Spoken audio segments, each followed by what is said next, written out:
Legendary here from Drake Wayne Gaming. And some of you may on Twitter, the Gaming Drag. Today I'm coming back at you another Let's Play episode of Cryptid Crush. So y'all, before we jump into it, just wanted to let y'all know that our Patreon is now up for as little as $5. Y'all can help support the channel, get some awesome rewards like permanent access to our community Discord server and full access to upcoming Not Safe for Work videos. Anyway, let's go ahead and jump right back in. Alarm chain, you were up, and let's jump right back into the battle now, shall we? Alright. Let's do with... Ooh, you're flashing. Okay, let's go with Oz. Mr. Walker's down. The lantern is definitely down. So let's see. Silver staff, bandage wounds, silver staff. 100 damage that increases the higher target occupant. Higher target's occult is. How high is it? Yeah, okay. I'm curious what happens if you beat the shit out of the lantern. So, let's see. Does lower piercing damage. Got punch. Let's go. Nice. Brawn versus brawn. Ah. Alright then. Oh. Let me choose my lantern. Well, difficulty 5. Alright, let's do this. Hell yeah, bitches. Alright. Success. Alright. Oz buries his fist into the lantern's gut and tears a meaty chunk out of him for 6. Lantern's guts is minimized. Current -1. Mr. Walker slashes at Robynn. Mysterious Claw. Roll difficulty 9. Come on. Success! Yay! Robynn ducks out of the way. Mr. Walker slashes at August. Alright. Yeah. Right. Let's do it. Sweet. August ducks out of the way. Mr. Walker feels the lantern so that it can act sooner. August is frozen for 2 damage. Clinging Fog. Ooh. Okay. Fuck you, Fog. Oh, sweet. August remains grounded. He looked to Oz nervously. Alright, Robynn.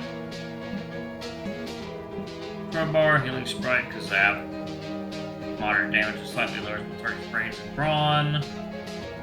Occult versus brain. So I have an advantage here. Oh yeah, just get the lantern, y'all! Let's get the lantern! Thinking, y'all. Water time.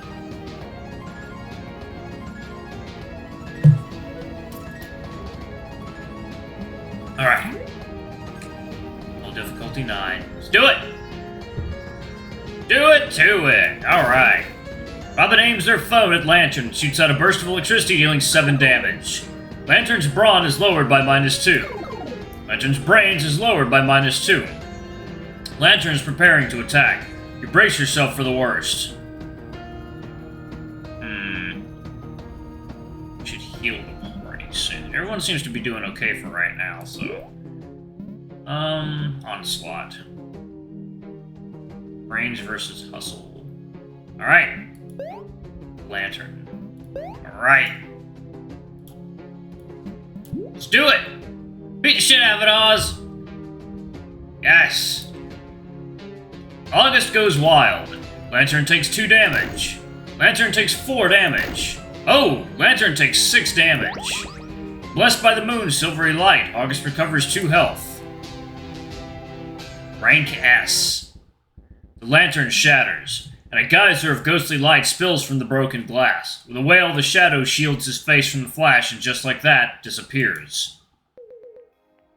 Today's my last day, Mike. I'm moving to Seattle. Your last day? But the season hasn't wrapped. Debbie can't just leave. Why didn't you tell me? I didn't want you to quit, not because of me. You know I can't do this without you. If you go, I go. Oh man, don't be like that. You gotta hold down the fort, okay? Turning away, Debbie reaches into her backpack. Here, I want you to have this. Debbie holds out a small box wrapped in festive paper and ribbons. A tag noted to the host I owe the most is taped to the side with a little heart. Cheesy. It's a bit early for a gift exchange, Debs. Yeah, I'd rather save on shipping. Mike takes the gift and slides it open. Inside is a simple red cap, horns sewn to the crown. The embroidery's not the best. It was hell finding matching thread, but I had fun making it. You made this? After examining the hat, it's like some sort of rare specimen. Mike twirls it around and plops it onto his head. I love it. Decent at best. Debbie playfully elbows the host's shoulder and cracks a grin. Tossing the gift box aside, the two hug. There's a moment of ease before Debbie swats the red cap off Mike's head and catches it in her other hand. Can I get an outro? Like on the spot? She hands the hat back. If you've got one. And call me King Tut, cause that's a wrap. Now close the casket and watch out for the spike traps. Yeah! You still got it. Raise hell for me, Kay. A bright green hand shoots out of the shattered lantern. It slaps down and grabs a mossy headstone. Madhouse drags himself through the dirt, gasping and coughing up ectoplasm. His cap is gone. He's okay! I'll, give you some space. You brush past the two cryptids, your boots kicking up pebbles as you run to the Phantom. It's like, no.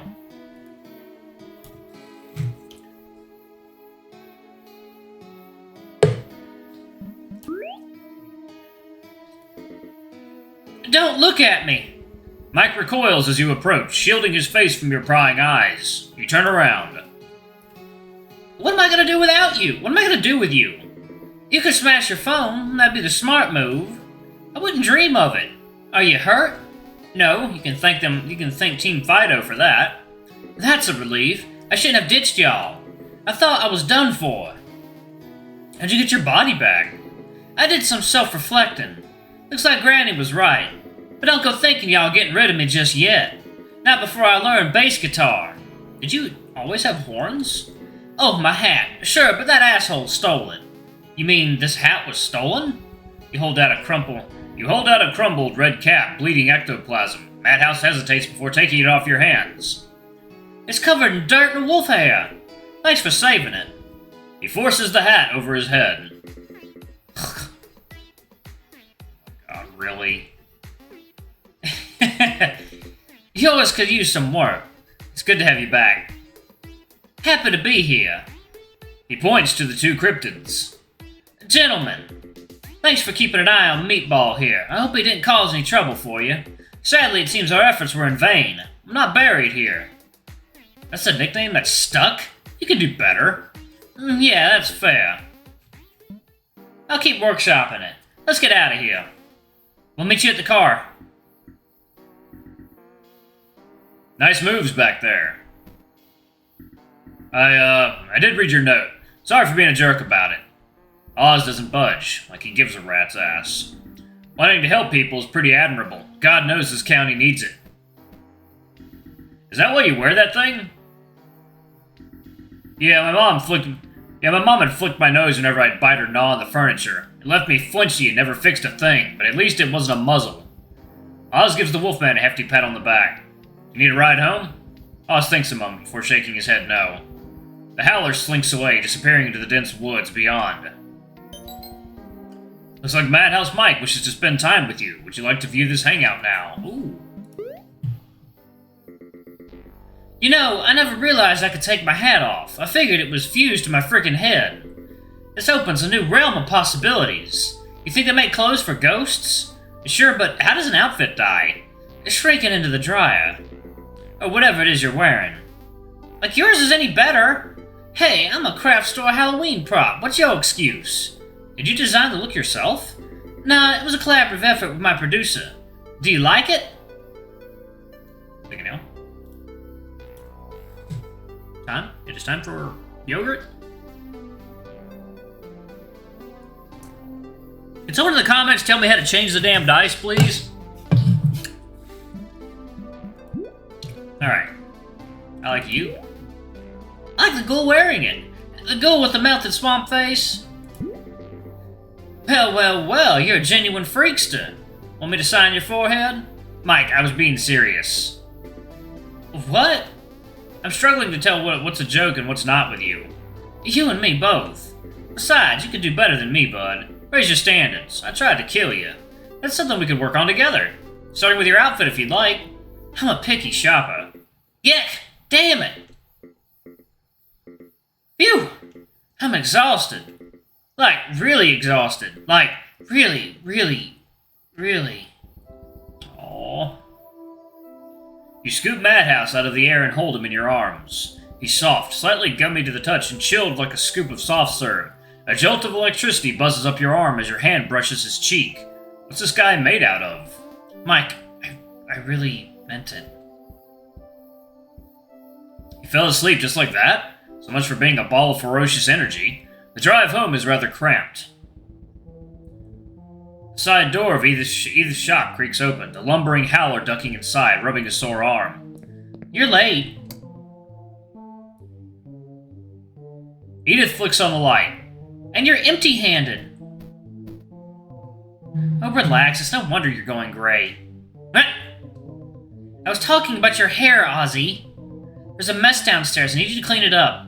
I'm going to bed. Help yourself to the cheesecake in the fridge when you're finished. After wishing everyone good night and a quick shower, you collapse into bed. Atlas shoots you a text. Want to call before bed? What's up? Aw. Heard you and Augie lurking around the graveyard. How'd it go? We found a hat and punched a lamp. It was pretty good. You sure? You don't sound too good. I don't know. I'm starting to feel out of place. How so? Take a wild guess. Hey, nobody thinks of you that way. Cryptid or not, you've got a place here, and you've got me. Besides, you could always ask August to bite you. That sounds painful, so no. Good, because he got all upset when I asked. Something about responsibility, family tradition, or whatever. I was like, so you're saying I'm not part of the family? And he was all like, no, you would probably die. What a killjoy. You stifle a yawn. Well, I'm gonna head to bed. Sweet dreams. Good night, Atlas. You set your phone aside and close your eyes. 1 second, y'all. It is, in fact, water time. Oh, coffee time, actually. Oh, God, that's strong.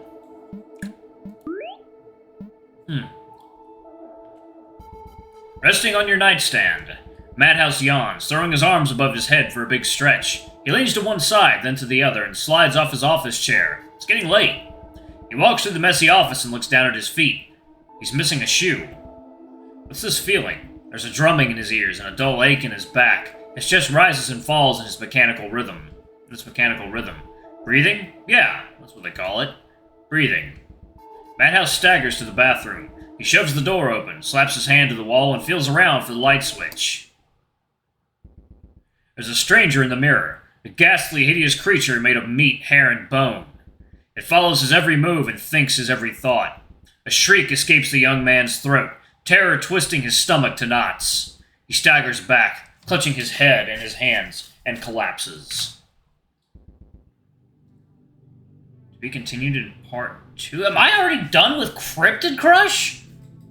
What? Where's part 2? Give me part 2. I want more. Damn it. This is so good. Fuck. I love this game. Alright. It seems we've hit the end of this update. Thanks for sticking with it, champ. The second half of this chapter won't be too far off, and thanks for keeping an eye on Atlas for me. Now you take care, alright? You guys are awesome. I love this game. I want more of it. I love the art style. I love me some sexy cryptids. Alright, y'all. I guess I'm gonna go ahead and pause it right there. Just let me know when part 2 is out. I can't wait for more of this. Anyway, thank y'all so much for watching. Don't forget to like, comment, subscribe, ring that notification bell, and check out our Patreon if you can. It always helps. Before I go, I'm going to give a quick shout out to my lovely patrons. Thank you to all of our bronze tier patrons. Thank you for all that you donate to us. We greatly appreciate it. Thank you to our silver tier patron, Cade Silvermoon. Thank you for going a little bit above and beyond, sir. We greatly appreciate that. And to our gold tier patron, Amr, thank you for subscribing to our ultimate Patreon tier. You got a customized portrait from Elle, and I hope you like it. And if y'all want to get a shout out or get your own customized portrait, just subscribe to our Patreon. The silver tier patrons get called out by name, and gold tier patrons get called out by name, and they get their own portrait. Or icon, I suppose. But yeah, anyway, y'all, I love you all, and I'll see you all in the next video. Bye-bye!